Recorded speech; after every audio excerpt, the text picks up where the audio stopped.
Folks, welcome to the Jake Feinberg Show, and it's my honor to introduce one of our country's best roots music artists. He recently performed at Wavy Gravy's 80th birthday bash. Steve Earle, welcome to the Jake Feinberg Show. How are you?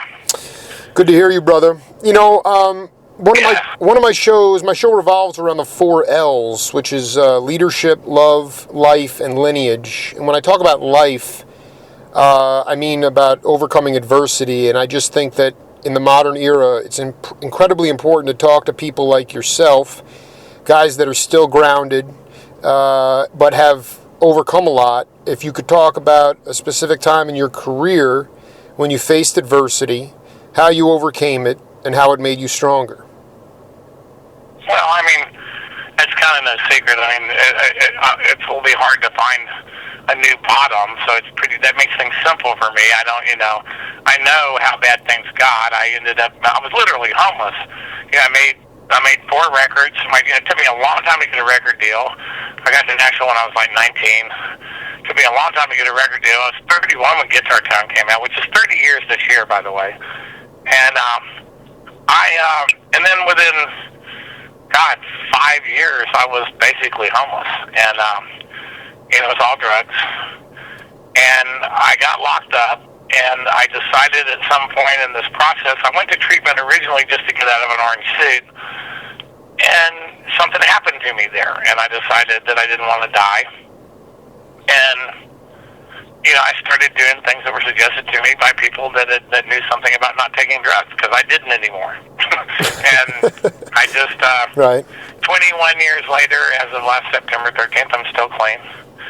And I still do the same things. It's 12-step programs, and that's all it really is. It's really simple. I go to meetings. I call my sponsor. I sponsor people, and my sponsors are really been the lifesavers at several points in my recovery, because they really are the backbone of the program to me. If you have sponsees, not sponsors, but sponsees. If you sponsor people, it's a lot harder. You think twice before you pick up, because you know what's going to happen, that they're going to see that, and they're going to, you might be responsible for hurting somebody else. So that's one of the things that kind of helps hold it up. I mean, our country is in the midst of a huge amount of addiction crisis, and I know that, right, we don't have 9 hours to go through this, but could you talk about, it's not just magic when you're in these 12-step programs, but I mean, you were fighting this thing, you got out of the orange jumpsuit. Can you talk about anything prescient or specific that has held true for the last 2 decades that has helped you, more than anything, stay sober? Well, to me, I still depend on 12-step programs. It's a spiritual program with training wheels. It's not, you don't have to be particularly disciplined. You just have to want it. And you have to, if you've lost enough, then you can start wanting it pretty bad. It's not a program for people that need it. It's a program for people that want it. And there's a lot of people that talk about other things that you can do besides 12-step programs that very well may be true. I'm not interested in finding out if it's true for me, because I'm just afraid to take the chance, and this has worked for 21 years, so I think I'll stick with it. Talking to Steve Earle here on the Jake Feinberg Show. I am curious about, we're living in a very verbal time in our society. At 38 years old, and as a journalist, I love talking to the cats, especially from your generation, about leadership on the bandstand, specifically nonverbal communication. Can you talk about some nonverbal communication methods you use to elicit melodic improvisation from your bandmates?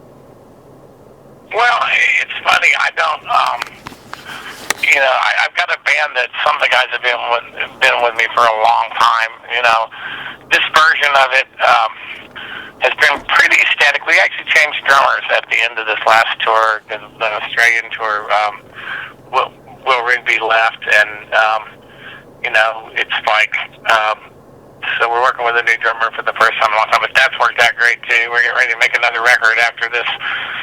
This tour with Cobham, and I made a record, and that's going to be over with. But I took, most of my cues as a band leader from people that I saw growing up, and I'm the singer-songwriter, generation that came up with Bruce Springsteen as the gold standard. And Bruce I just saw him play 4 hours and 5 minutes, you know, and without an intermission, you know, in Brooklyn the other night. Wow. And saw him after the show, and it was like, you know, I was like, dude, you know, you made things hard on us in the 80s. And he was taking an intermission. He did 3 hours and 15 minutes, and he took an intermission.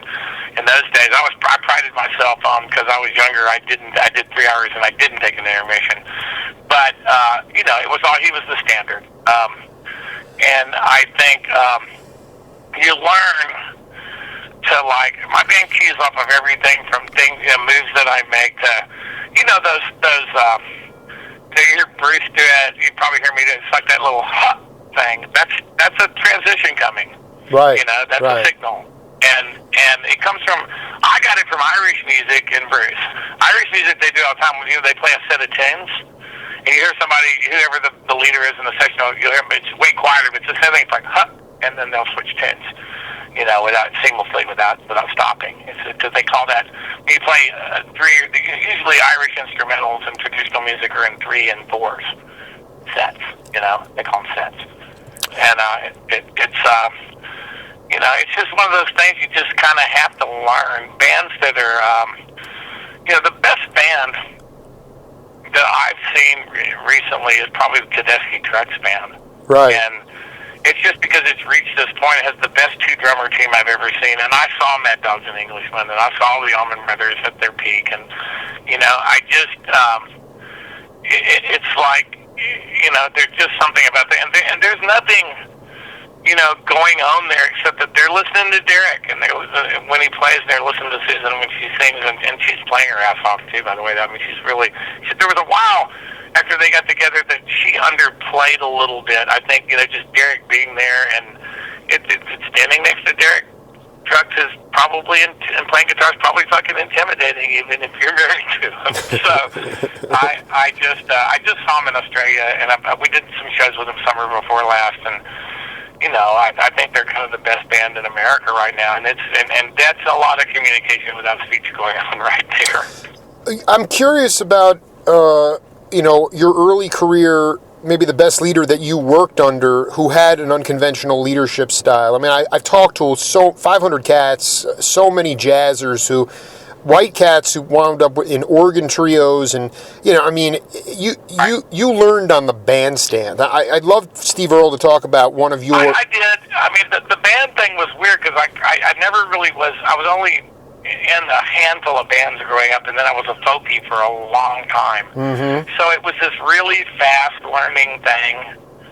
When I didn't really front a band until the late 70s. I had a couple of bands that didn't last very long, and then but I mostly played solo right up until Guitar Tone came out. And it was this fast learning curve, and a lot of it was based on Springsteen, because I saw the Born in the USA tour and walked out and wrote Guitar Town, wrote the song to be the opening of the album, and that was in late '84, and then the record, I wrote Guitar Town over the next 11 months, and it's just one of those things that it's what was going on at the time, and I had to learn it a little bit differently than other people learning it. And I'm having, like this record I made with Sean Colvin, I'm in a band for the first time.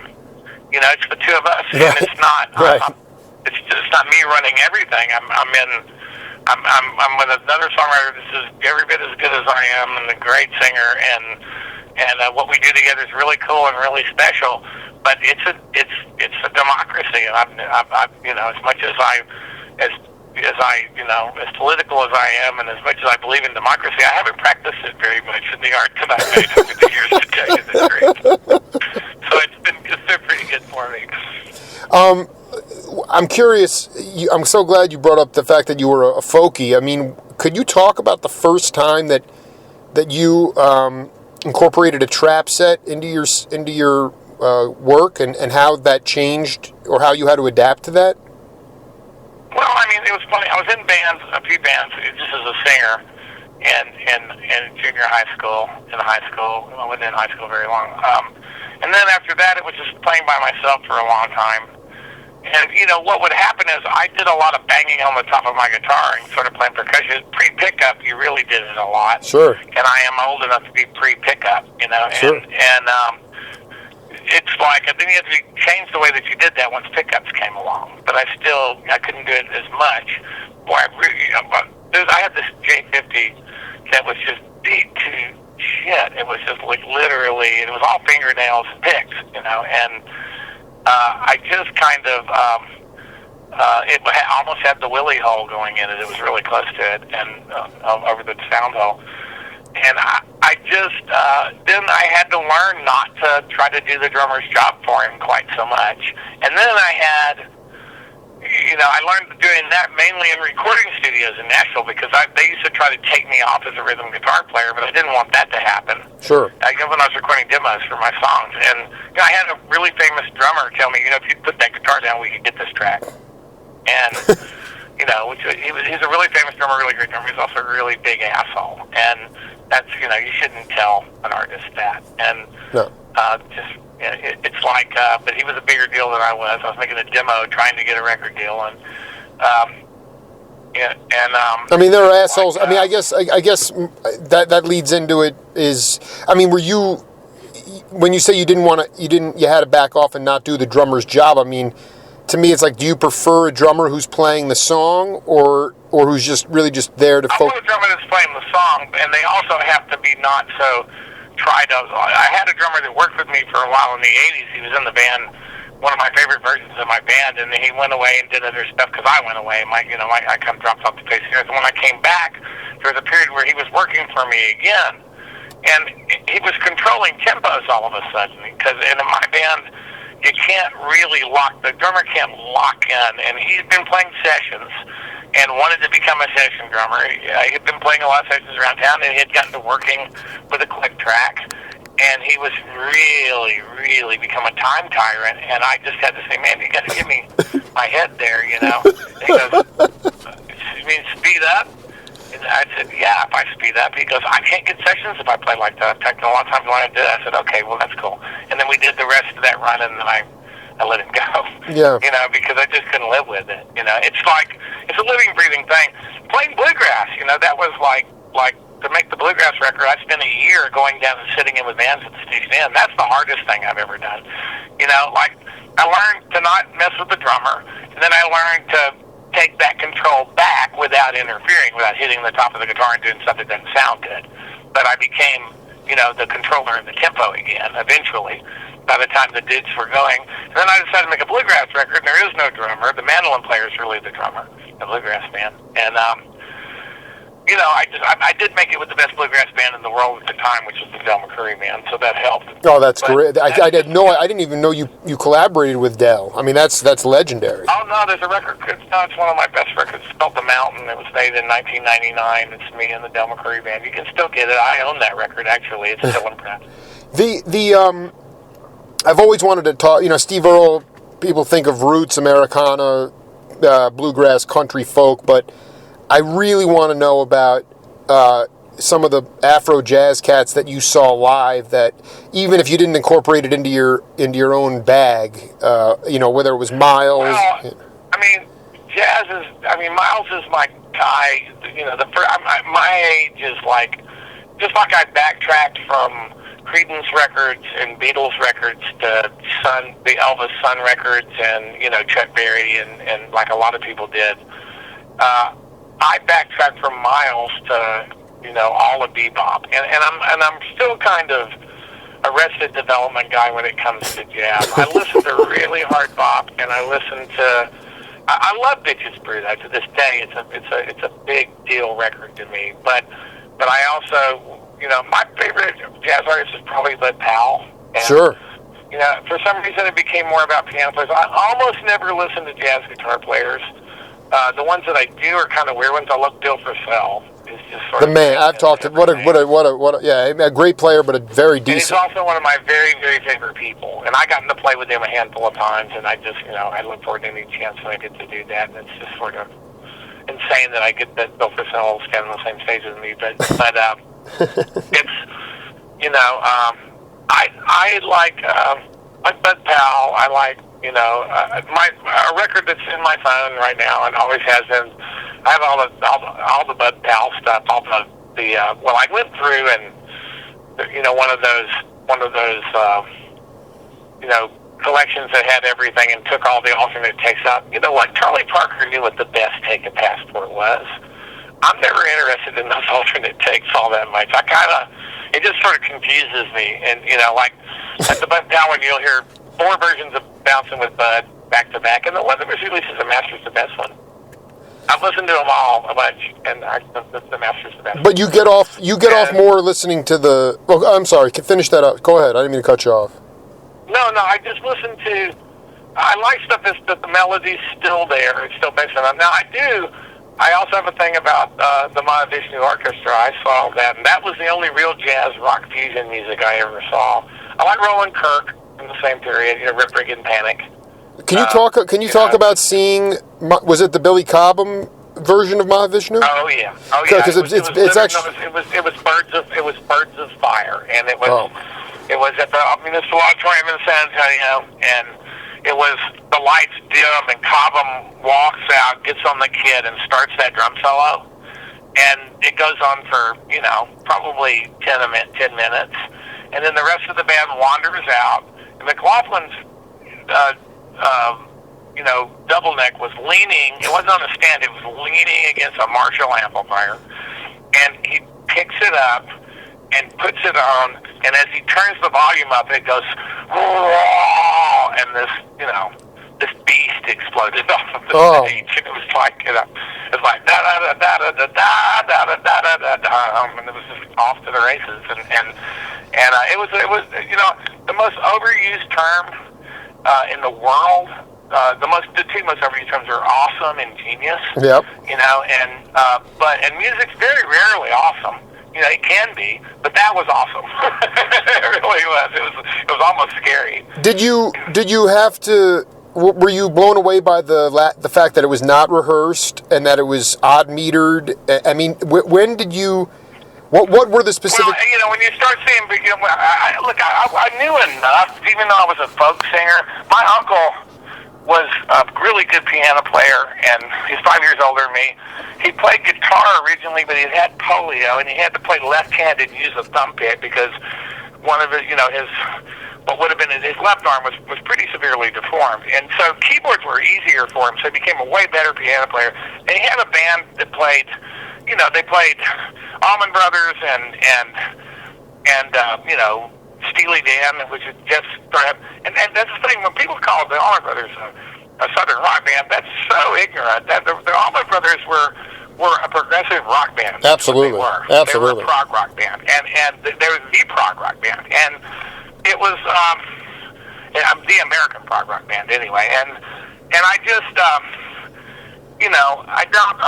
I saw all that stuff and I understood it, and I treated it the same way that I treat experimental theater now. As I'm trying to write a musical and I've written a play, I go see artists that are doing this really edgy, experimental stuff downtown that freaks some people out, but that's where you get the building blocks for stuff that's more conventional and more, that's where you get new, fresh ideas that you can then incorporate to something that's more, accessible to a wider audience. And I think that's, I'm a very populist, artist that believes in making accessible art, but I depend on artists that are really taking a lot of chances and narrowcasting to a smaller audience to show me the building blocks for doing something. And that's why I listen to jazz, and that's why I listen to, it's why I don't limit myself to music. I see a lot of plays, and I live in New York because of live theater and Major League Baseball. Mainly those are the 2 reasons I live here. I was funny. I'm glad you brought that up because did you see the brawl last night with the guy that cold-cocked Jose Bautista in Toronto? No, when did that happen? There was the Rangers and Blue Jays were tussling in the final game of a series. I think Bautista took a hard slide and the shortstop knocked him out with a punch right in the middle of the field. Check it out. Holy shit. I didn't see that. I'll have to look for that. Yeah, I mean, it's all over everywhere. But, it's funny you brought up I'm a Long Island cat, and I grew up a big baseball fan. But do you feel like, can you talk to younger cats about the need to go back far? I think a lot of cats in today's world, they may only go back to the 90s, and then they might only, they don't go back. Bill Monroe, the father of bluegrass, Ray Charles and Sam Cooke, R&B, Little Richard and Elvis rock, Charlie Parker we mentioned before, jazz. How important do you feel, talk to younger cats about going back to the lineage, the original source of the music, and how that actually can expand and create these... I do. That's part of what my radio show's about. It's part of what my songwriting camp's about. And to me, it's go back all the way for me, my job, the Harry Smith anthology is where it all comes from. Right. In the modern world. There was no rock and roll without that. Because there is no... Rock and roll doesn't become an art form without the folk boom. Bob Dylan is what made rock and roll something that guys that felt guilty because they weren't listening to jazz and they were writing about rock and roll instead of writing about jazz. Bob Dylan made them feel okay about it, like it was art. And, right. It raised the bar for everybody. John Lennon wanting to be Bob Dylan and Bob Dylan wanting to be John Lennon every bit as much is the moment at which we got this great music that I grew up on. It's like, and it may be over, I don't know, as far as it being mainstream. But being a singer-songwriter now is a little bit more like being a bluegrass player or a jazz player. The audience is smaller. But it's just, but there's still an audience. You can still make, a really good living at it. It's just a little different. What's a lot different? I don't know what to tell Justin. He's operating in a different music business than I came up in. That's right. Well, I mean, it's not, it's not an industry anymore. I mean, there's no real vibrant touring circuit, and the original masters of all the music have left us. So my show is dedicated to is philosophy, wisdom, and love, and getting away from digitization. I mean, I just find that, like, where you're probably authentic, to one extreme, you have people now, they'll sing a song and yell up to the engineer, "How did I sound?" And the engineer's like, "Terrible, come on, we'll fix it." They can fix things, but yet that's not really who the person is. And the point is digital's never, the format's not, is, like, I've got Neil Young sent me a Pono player. I just opened for Neil in Nashville a few weeks ago, and it sounds great. And I get it, and I understand what he's talking about. But I also think that, I had a painfully analog studio for several years. I recorded everything on tape. Then it started getting harder to get good tape. The standards for manufacturing the tape fell off so much. We were getting shitty tape. And then I moved to New York. And I finally tested positive for Pro Tools. And I've made every record since Washington Square Serenade in Pro Tools. And it sounds fine now. It's improved a lot. It sounds so much better. So, and you can do all this stuff with it, but I don't ever manipulate stuff because I recorded in Pro Tools, but it saved my ass a few times on things that were really great, and instead of, having to fuck it up, I could go in and fix something that, something catastrophic that would have been catastrophic otherwise it happened. And it's also, I can take board tapes now and make them into records. It's mind-blowing what you can do, and it's just because you can isolate signals better. I don't think the format, it's about the songs, man. Nirvana's Nirvana, not because they were proto-grunge, but because Kurt Cobain was a great songwriter. Jimi Hendrix was a great songwriter. Jimmy Page was a great songwriter, and once Plant started writing lyrics, they were even better. So it's like, it's always about the songs. The Rolling Stones are the Rolling Stones because of the songs. The riff rock period later is great, but what made them the Rolling Stones is that moment, when they were writing Ruby Tuesday and, Let's Spend the Night Together, and, when they were competing with the Beatles and they fucking knew it. They were writing great songs. And, and I think it's important to always to note that the moment that the Rolling Stones become the world's greatest rock and roll band is the moment the Beatles break up. It's one of those things. Exactly the same moment. Hey, one final question for you, man. Love. One of the L's on my show is love, and I wanted you to not talk necessarily about your concept of love, but more specifically, why you performed for Wavy Gravy, and talk about his contributions to American culture. Because I love him. Wavy is, he's one person that I know for sure wakes up every morning asking how he can be of service. And he's a great example for everybody. I've had the honor and the pleasure of knowing him for some time now. I think this is either my third or my fourth birthday celebration. I'm glad I've got some great moments. I got to see Wavy and I saw Hamilton together for the first time. Wow. A few months ago, and which was a trip to watch him watch that. I mean, the show was great, but he was just amazed, and it was just fun to watch him see that, and I just there's just, he does what he does because the concept of being absurd, and it goes back to this is the guy that fed breakfast in bed to 400,000 at Woodstock. And that's just, he's always been that way. As long as he's been Wavy Gravy anyway, and he was probably a little bit that way when he was here on me. Are you, just curious, are you planning any trips to Tucson? When was the last time you gigged in Tucson? We're going to be there. Sean Cobham and I will be there. This record comes out June 10th. We're going to be there. I believe it's in September.